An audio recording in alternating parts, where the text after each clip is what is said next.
शिक्षक मित्रांनो नमस्कार.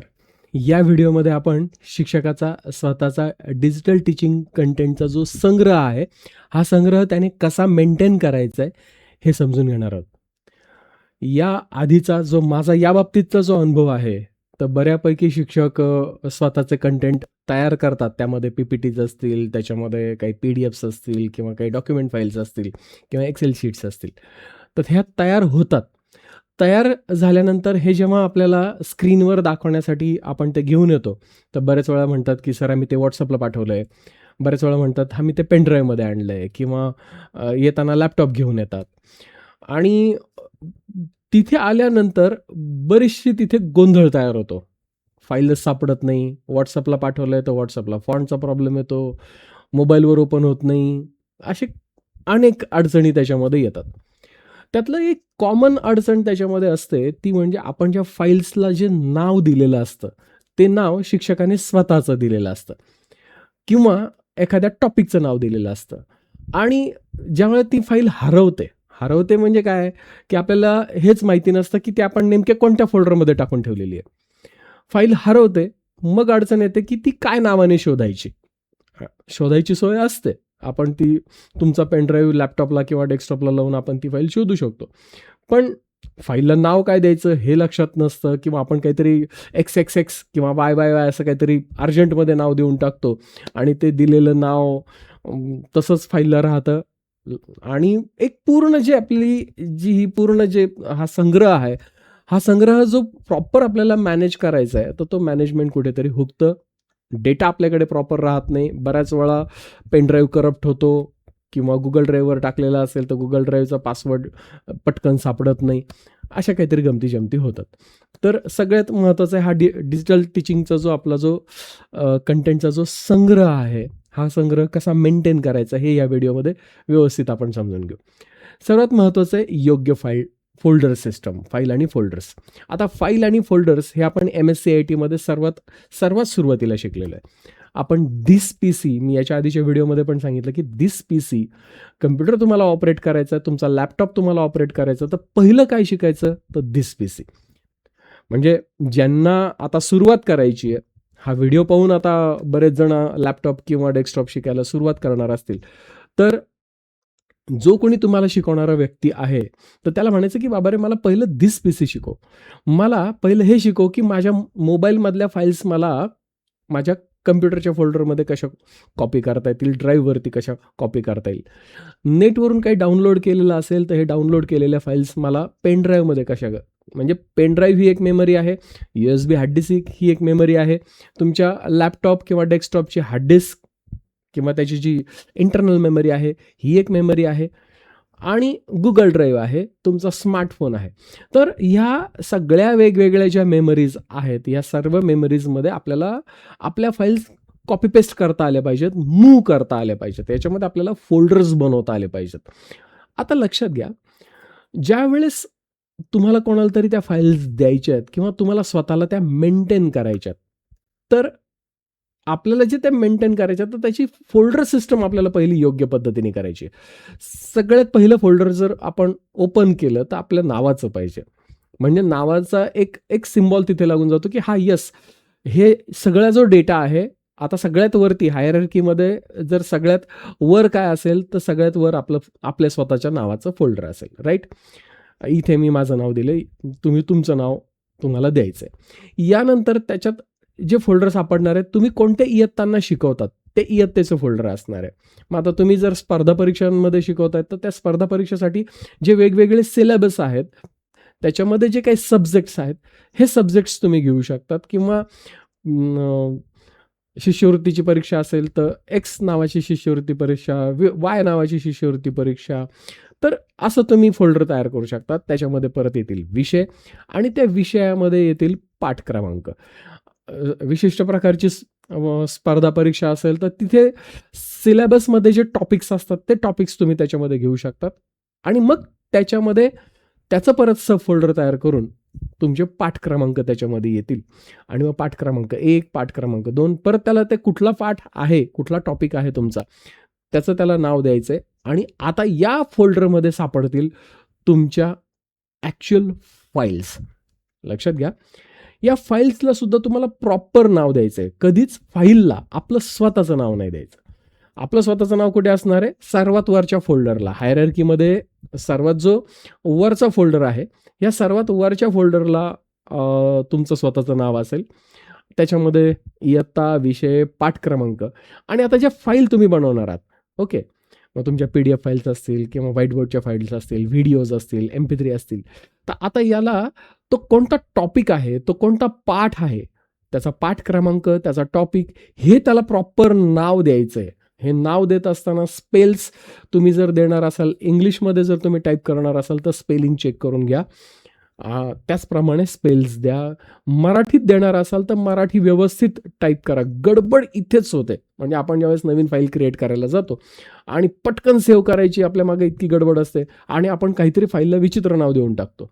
मी मोस्टली पाहतो शिक्षकांचे जे काही पेनड्राईव्हमध्ये डेटा येतो त्या डेटामध्ये जे फाईलला नाव असतं काहीतरी विचित्र नाव असतं. विचित्र नाव तुम्हाला पटकन द्यायला सोपं जातं. आपण कीबोर्डवरती काहीतरी टाईप करतो, पटकन काहीतरी नाव देतो. पण ही फाईल जेव्हा हरवते ना, ही फाईल ज्यावेळेस स्टोअर करताना, कॉपी करताना कुठल्या तरी वेगळ्या लोकेशनला स्टोअर होते, तेव्हा सर्चिंगमध्ये पटकन सापडत नाही. सर्चिंगमध्ये पटकन सापडण्यासाठी फाईलला योग्य नाव असणं नितांत आवश्यक आहे. म्हणजे आता फाईलच्या नावामध्ये काय लक्षात ठेवताल? त्याचा जो कुठला टॉपिक आहे, तो टॉपिक आणि त्याच्यात एक्झॅक्टली काय आहे. म्हणजे तुम्ही तो टीचिंगसाठी आहे, विद्यार्थ्यांना शेअर करण्यासाठी आहे, हा कोड तुमचा तुम्ही ठरवायचा आहे आणि त्यानुसार तुम्ही फाईलला प्रॉपर नाव द्यायचं आहे. ओके. आता पुढची गोष्ट येते ती म्हणजे तुम्ही स्टोअर कुठं करणार? Secondary storage. सेकंडरी म्हणतोय मी. आपण फाईल्स कुठे तयार करणार? मोस्टली आपल्या लॅपटॉपवर किंवा आपल्या डेस्कटॉपवर.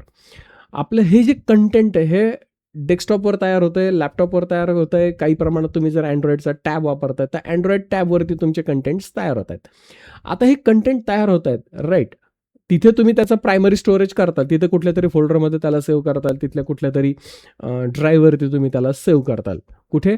अँड्रॉइडच्या टॅबमध्ये, राईट. एक अँड्रॉइडचा टॅब असेल किंवा तुमचा लॅपटॉप असेल किंवा डेस्कटॉप असेल. पण आता ह्याला तुम्हाला सेकंडरी स्टोरेज करायचं आहे. हे सेकंडरी स्टोरेज जे आहे त्याची फोल्डर सिस्टम मी इथे सांगितली. आता हे सेकंडरी स्टोरेज तुमच्या लॅपटॉपच्या D ड्राईव्हवर पण असू शकतं किंवा हे सेकंडरी स्टोरेज तुम्ही गुगल ड्राईव्हवर पण करू शकता, पेन ड्राईव्हमध्ये पण करू शकता किंवा जशी इथे खालच्या चित्रामध्ये दाखवलेली बघा, त्याच्यामध्ये लॅपटॉपला एक अशी लांबट अशी मेमरी जोडलेली आहे. ही M.2 USB प्रकारामध्ये आहे. सर्वात लेटेस्ट, सर्वात फास्ट, पटकन कॉपी होतं. पटकन तुम्ही त्याच्यावरून लॅपटॉपवर घेऊ शकता, पटकन त्याच्यामध्ये कॉपी करू शकतात.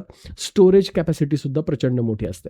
आता याच्यामध्ये मला जर विचारलं की काय वापरणं योग्य राहील, तर मी 2 पर्याय सांगेल तुम्हाला.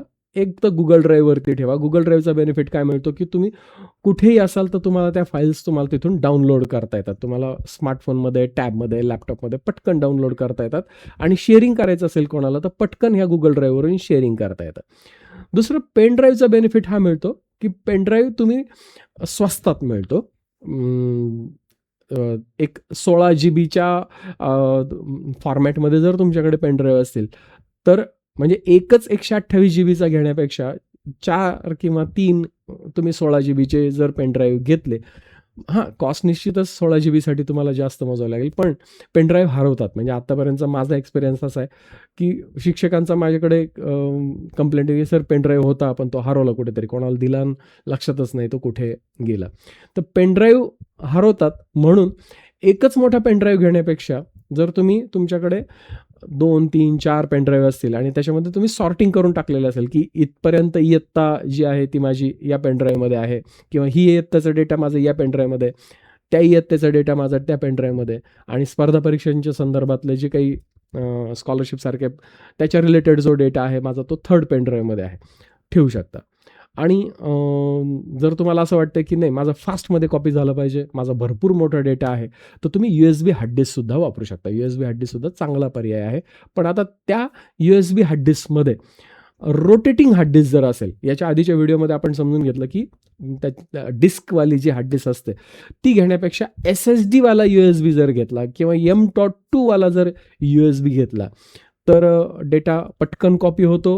हार्ड डिस्क आपल्या पाऊचमध्ये किंवा लेडीजसाठी पर्समध्ये तुमची हार्ड डिस्क राहणार असेल तर ट्रॅव्हलमध्ये हार्ड डिस्क खराब होत नाही. म्हणजे तिचं जर रोटेटिंग डिस्कवाली जर हार्ड डिस्क असेल तर बऱ्याच वेळा ती जर हार्ड डिस्क पडली तर ती हार्ड डिस्क खराब होते.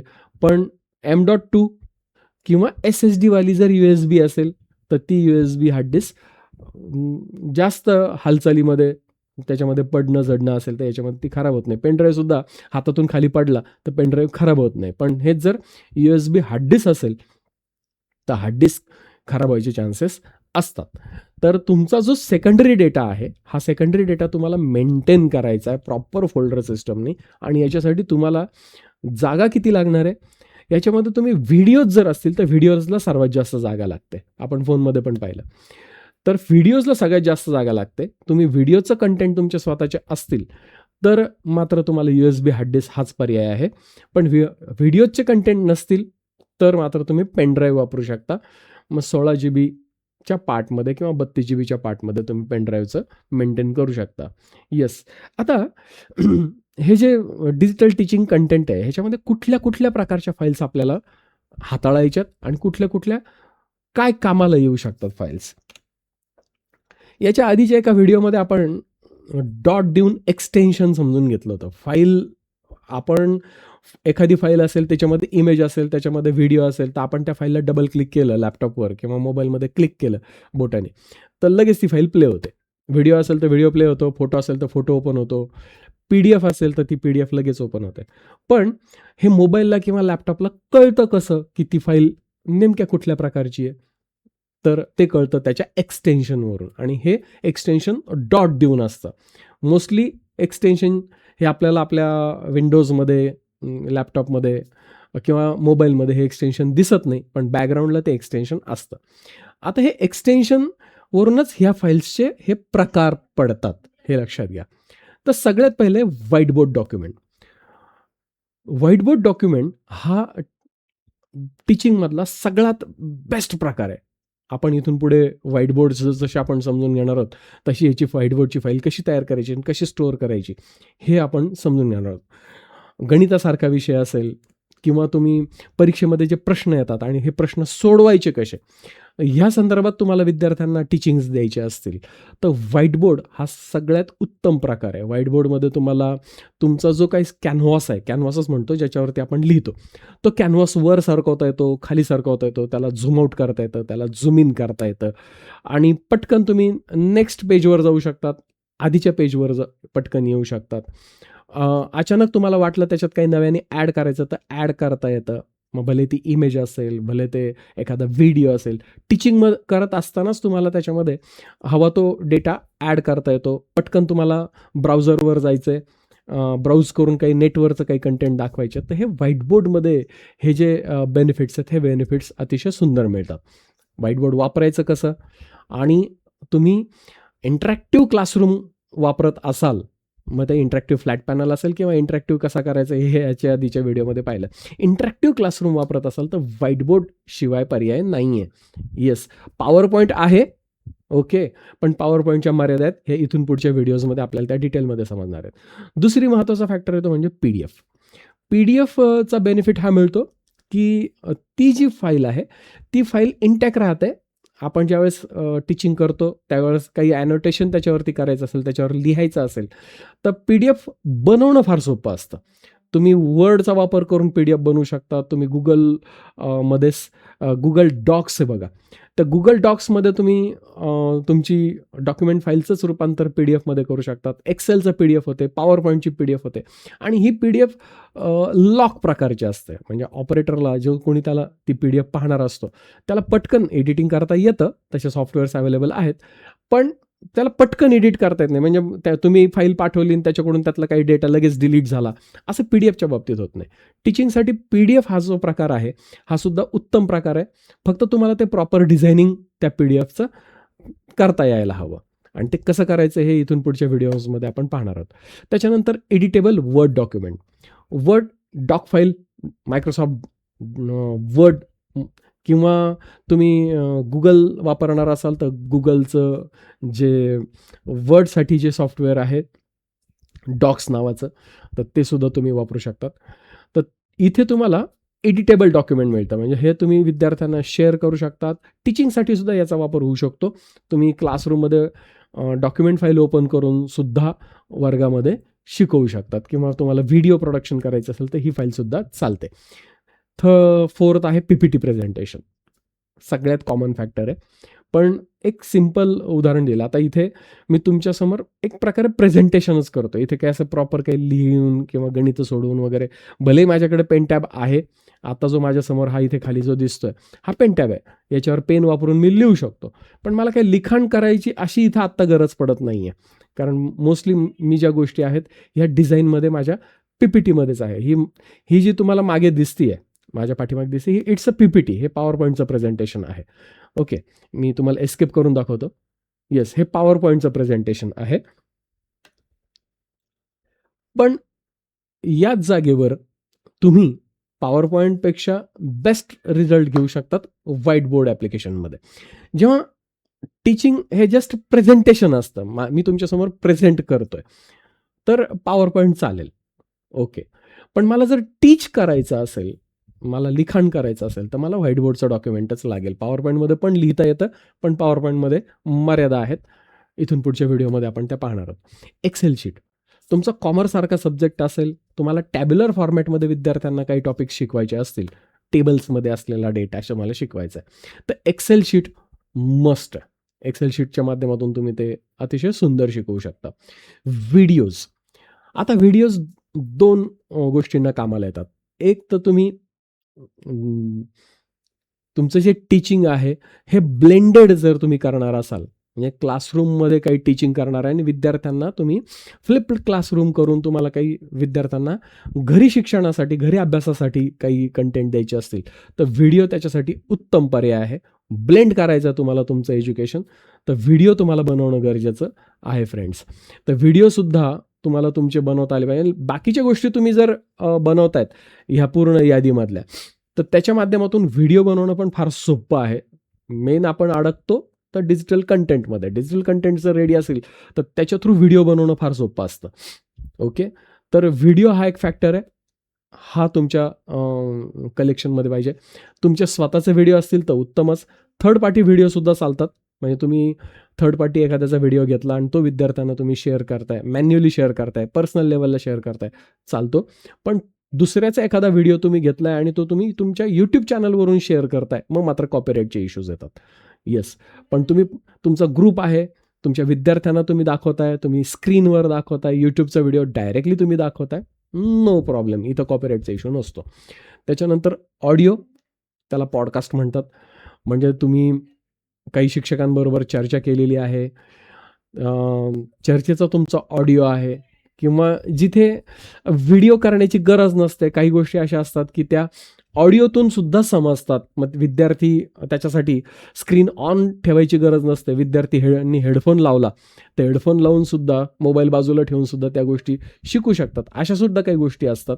तर इथं ऑडिओ बनवणं जास्त फायदेशीर ठरतं, की जिथं चित्र दिसणं हे गरजेचं नाही आहे, आवाजातून सुद्धा त्याला त्या गोष्टी समजू शकतात. तर अशा ऑडिओ फाईल्ससुद्धा तुमच्याकडे कलेक्शनमध्ये पाहिजेत. तुमच्या स्वतःच्या असतील उत्तम, थर्ड पार्टी असतील तरी चालतील. ओके, आणि लास्टला येतं मूल्यांकन. आता मूल्यांकन हा फार मोठा टॉपिक आहे. तुम्हाला आता विद्यार्थ्यांची परीक्षा घ्यायची. मग परीक्षा घेण्यासाठी त्यांचे प्रश्न संच असतील, प्रश्नपत्रिका असतील, या तुमच्याकडे कुठल्याही वरच्या फॉर्मॅटमध्ये असू शकतात. PDF असू शकते किंवा वर्ड डॉक्युमेंट असू शकतं, किंवा हे ऑनलाईन पण आता मूल्यांकनाचे भरपूर टूल्स अवेलेबल आहेत. मग त्याच्या लिंक्स तुमच्याकडे असू शकतात. आणि हा सगळा जो डेटा आहे, हा सगळा डेटा तुम्ही स्टोअर कुठं करायचं आहे तुम्हाला? तुमच्या या प्रकारच्या मेमरीजमध्ये. पण स्टोअर करताना असाच उचलला आणि टाकून दिलाय कुठल्या तरी एका फोल्डरमध्ये वेगळंच काहीतरी, दुसऱ्या फोल्डरमध्ये वेगळंच काहीतरी आहे, असं करायचं नाही आहे. सापडायला सोपं जावं यासाठी आपल्याला प्रॉपर त्याची फोल्डर सिस्टम करायची आहे. आणि फोल्डर सिस्टम करून आपल्याला आपला स्वतःचा डेटा आपल्याला मेंटेन करायचा आहे, जेणेकरून वर्गावर तुम्ही गेलात, कुठल्याही टॉपिकचा व्हिडिओ तुम्हाला बनवायचा आहे, कोणत्याही वर्गावरती तुम्ही गेलात, तुम्हाला जो वर्ग दिलेला आहे त्या वर्गावरती गेलात आणि आज कोणता मला धडा शिकवायचा आहे, मला शिकवायचा आहे धडा 12वा, फटकन पेन ड्राईव्ह काढून तुम्ही 12व्या टॉपिकचं कंटेंट लगेच स्क्रीनवरती दाखवता तुम्हाला आले पाहिजेत. अडचण ही येते, माझा हाच टॉपिक असतो, धडा असतो 12वा, वर्गात जातो, तिथे सगळं असतं, इंटरॅक्टिव्ह पॅनल असतो किंवा प्रोजेक्टर असतो किंवा सगळं असतं आणि मग इंटरॅक्टिव्ह पॅनलवरती मला अडचण येते की आता काय शिकवायचं. मग विद्यार्थ्यांना मी म्हणतो काढा पुस्तकं, काढा 12 नंबरचा धडा आणि मग आपली ती जुनीच पद्धत चालू होऊन जाते. तुम्हाला जो धडा शिकवायचा आहे, आज तुम्ही वर्गात गेलात, तुमचा पेन ड्राईव्ह पटकन तुम्हाला तुमच्या पॉकेटमधून काढता आलं पाहिजे, पटकन त्या सिस्टमला लावता आलं पाहिजे, पटकन त्याच्यामध्ये तुम्ही 12व्या नंबरच्या धड्यावरती गेलात आणि त्याचं कंटेंट लगेच स्क्रीनवरती दाखवता आले पाहिजेत. तर आपला वेळ वाचणार आहे, लक्षात घ्या. तुमच्याकडे पेन ड्राईव्ह पण नाही, तुमच्याकडे तुमचे कंटेंट पण नाही आणि मग तुम्ही इंटरॅक्टिव्ह पॅनलवरती गेलात, तर मग तिथे फक्त काय होणार आहे, तिथे फक्त त्याचा पेन घेताल आणि खडू फळ्यासारखं त्या इंटरॅक्टिव्ह पॅनलवरती लिहायला सुरुवात करताल. याच्या पलीकडे या डिजिटल यंत्रणेचा काही उपयोग होत नाही. हे आत्तापर्यंतचा हा मेन फॅक्टर आहे. इंटरॅक्टिव्ह पॅनल क्लासरूममध्ये येतात, पण डिजिटल टीचिंग कंटेंट शिक्षकांचे रेडी नसल्यामुळं इंटरॅक्टिव्ह पॅनल हा फक्त आणि फक्त खडू फळ्यासारखा लिहिण्यासाठी वापरला जातो किंवा यूट्यूबचा एखादा व्हिडिओ दाखवण्यासाठी. आणि यूट्यूबचे व्हिडिओ, थर्ड पार्टी व्हिडिओ हे तेवढे समर्पक होत नाही. आपण उगाचच दाखवायचं म्हणून ते दाखवतो. कुठेतरी त्या आपल्या टॉपिकला कुठेतरी बायपास करतात किंवा आपल्याला आपला जो फ्लो आहे तो फ्लो तिथे मेंटेन होत नाही. आपले स्वतःचे कंटेंट मस्ट आहेत, जर या डिजिटल यंत्रणांचा आपल्याला 100% उपयोग करून घ्यायचा असेल तर. कशा पद्धतीने करायचं हे या व्हिडिओमध्ये पाहिलं. धन्यवाद.